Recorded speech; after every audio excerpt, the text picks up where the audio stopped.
Rekan-rekan sekalian, di sini saya akan memaparkan materi tentang blueprint strategi, di mana di sini saya akan membahas tentang bagaimana sih blueprint strategi ini lewat studi kasus PT Busana Nusantara yang mengakuisisi eh, perusahaan Furnitur Jaya. Pada pokok pembahasan kita kali ini itu ada tiga pembahasan inti dan satu sebagai pembuka, yaitu pendahuluan sebagai pembuka dan tiga pembahasan inti. Yang pertama adalah mitigasi bullwin effect, yang kedua adalah sinkronisasi ekosistem, dan yang ketiga adalah preservasi aset intelektual. Di mana eh, pada konsep kali ini saya akan bahas tentang PT Busana Nusantara yang mengakuisisi Furnitur Jaya untuk memperluas ekosistem dari retail pakaian ke industri gaya hidup dan perlengkapan rumah tangga. Ada tiga komplikasi utama dalam proses ini atau permasalahan utama dalam proses mengakuisisi ini. Yang pertama adalah munculnya bullwhip effect yang menyebabkan ketidakseimbangan stok kayu akibat fluktuasi permintaan yang tidak terprediksi. Dan kedua, adanya kesenjangan komunikasi kronis antara data penjualan retail dengan perencanaan pabrik. Yang ketiga adalah ancaman hilangnya keahlian ukir tradisional karena pensiunnya pengrajin senior. Oke, untuk permasalahan atau solusi permasalahan yang pertama yaitu saya akan bahas tentang konsep yang namanya hulu ke hilir, di mana transformasi digital rantai pasok dengan menggunakan program hulu ke hilir. Nah, pada program hulu ke hilir ini ada yang namanya hulu atau dari petani kayu, di mana si petani kayu ini akan mendata kayu-kayu yang berkualitas menggunakan teknologi QR code dan mobile app. Yang kedua, lanjut ke gudang pabrik, di mana di sini merupakan titik transformasi kayu menjadi furnitur. Nah, eh, di mana di bagian ini akan mengubah pencatatan manual menjadi pencatatan berupa barcode scanning. Yang ketiga yaitu logistik ekspor, di mana memastikan barang sampai ke pasar global. Dengan menggunakan IoT GPS tracking, eh, PT Busana ini atau Furnitur Jaya akan bisa memantau perlengkapan kontainer di laut untuk memberikan estimasi waktu sampai yang akurat pada pembelian eh, jangka luar negeri. Yang lalu lanjut ke hilir atau retail, merupakan wajah perusahaan di depan konsumen, di mana setiap unit yang terjual memicu notifikasi instan ke sistem pabrik untuk menyesuaikan produksi atau stok dengan menggunakan cloud-based POS. Lanjut, saya akan membahas tentang penerapan konsep CPFR pada uh, Furnitur Jaya, di mana menjadi di CPFR ini dia akan menjadi jabatan agar tim sales dan tim produksi bekerja dalam satu kesatuan data.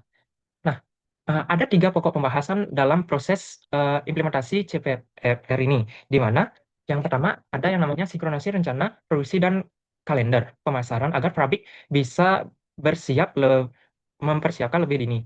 Yang kedua yaitu pabrik memantau retail secara real time untuk segera mengalihkan produksi ke barang yang sedang tren. Yang ketiga yaitu menyepakati satu angka prediksi permintaan untuk menghilangkan bullwhip effect. Nah, ada juga skenario implementasi dari CPFR ini, ya berupa siklus SDEA, di mana yang pertama ada yang namanya strategi and planning, di mana bagian ini merupakan manajemen penyepakatan parameter atau titik pesan ulang, Eh, di mana konsepnya adalah jika stok kayu di pabrik itu turun di bawah 20%, maka sistem akan otomatis memicu pemesanan baru. Yang lanjut ke bagian kedua yaitu demand and supply management, di mana setiap transaksi penjualan set furnitur langsung mengalir ke sistem pusat untuk memprediksi kebutuhan stok berdasarkan tren penjualan harian. Yang ketiga yaitu execution atau juga otomatisasi tanpa intervensi, di mana eh, saat stok di bawah ambang batas, ERP akan menerbitkan yang namanya work order ke pabrik secara instan, di mana dia menggunakan integrasi dari EDAI, di mana sistem pengiriman pesan elektronik kepada petani kayu di hulu tanpa perlu telepon atau email manual dari admin. Jadi sistem ini akan otomatis nge-bypass pesan ke petani kayu bahwa mereka sedang butuh suplai kayu. Yang keempat yaitu analisis, di mana ini merupakan sebagai tahap untuk eh, memperhitungkan atau mengelaborasi lagi, di mana pada sistem ini dia menghitung secara real time saat permintaan retail muncul muncul hingga kayu tiba di pabrik. Nah, data-data dari eh, tiga tahap sebelumnya akan digunakan untuk mempertajam akurasi peramalan pada siklus berikutnya guna menekankan biaya operasional. Selanjutnya, yaitu knowledge management system, di mana di sini eh, fokus utamanya adalah untuk tidak menghilangkan eh, kemampuan atau kemampuan atau menyalurkan kemampuan dari senior untuk eh, profesi agar tidak hilang teknik-teknik yang dikuasai oleh senior dengan menggunakan yang namanya knowledge management. Nah, di mana konsepnya adalah social externalization, combination, dan internation. Nah, ini menggunakan kerangka kerja SECI, di mana yang pertama adalah socialization, merupakan program mentorship langsung untuk menyerap teknik yang sulit dijelaskan dengan kata-kata saja. Misalnya seperti pengalaman, di mana si pengrajin muda dan pengrajin yang lebih senior lewat pengalaman. Selanjutnya ada yang namanya externalization, yaitu kemampuan pengetahuan tacit itu ke pengetahuan eksplisit, di mana si pengrajin senior ini akan mendokumentasikan tekniknya, baik itu melalui video tutorial atau juga dengan menggunakan wiki digital atau SOP digital.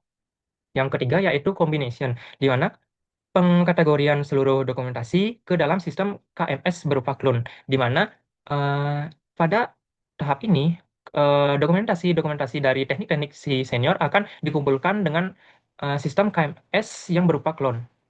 Yang terakhir yaitu internation, di mana pengetahuan tajib eksplisit ke pengetahuan tajib, yaitu mm, pengrajin baru mempraktikkan modul hingga menjadi insting atau keahlian, di mana si pengrajin baru ini akan belajar melalui dokumentasi-dokumentasi dari senior.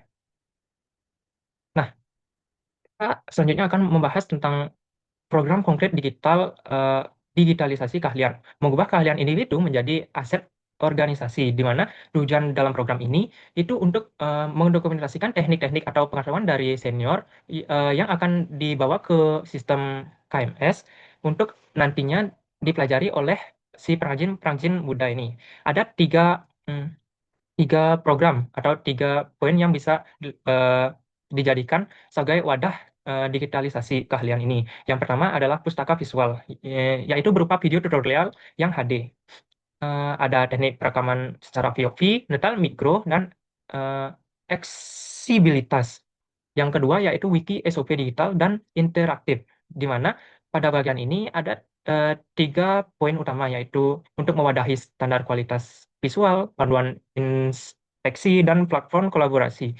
Yang ketiga yaitu bengkel dokumentasi mingguan, di mana pada bagian ini dia akan mewadahi ekstraksi pengetahuan, narasi terstandarisasi, dan penyelarasan industri. Selanjutnya, kita akan membahas tentang membangun budaya berbagi atau juga disebut dengan knowledge sharing, di mana pada bagian ini diharapkan bahwa eh, bagian ini berfokus untuk memotivasi karyawan karyawan baru dan juga untuk berbagi ilmu dari mulai dari si pengrajin senior dan pengrajin muda. Ada dua metode. Yang pertama yaitu recognition dan insight. Di bagian ini yaitu memberikan penghargaan Master of Craft bagi pengrajin senior yang berkontribusi paling banyak di KMS agar mereka merasa dihargai bukan digantikan. Nah, tujuan dalam program ini yaitu untuk mengajak si pengrajin senior untuk memotivasinya dalam mendokumentasikan teknik-teknik ukir yang atau pengetahuan tajib menjadi pengetahuan eksklusif. Nah, untuk program kedua yaitu Knowledge Champion, di mana pada program ini menunjukkan karyawan muda yang mahir teknologi untuk membantu pengrajin senior dalam proses dokumentasi sehingga berbagi ilmu menjadi lebih ringan. Nah, diharapkan bagian Knowledge Champion ini karyawan muda bisa belajar lewat dokumentasi eh, teknologi dari ilmu pengrajin senior.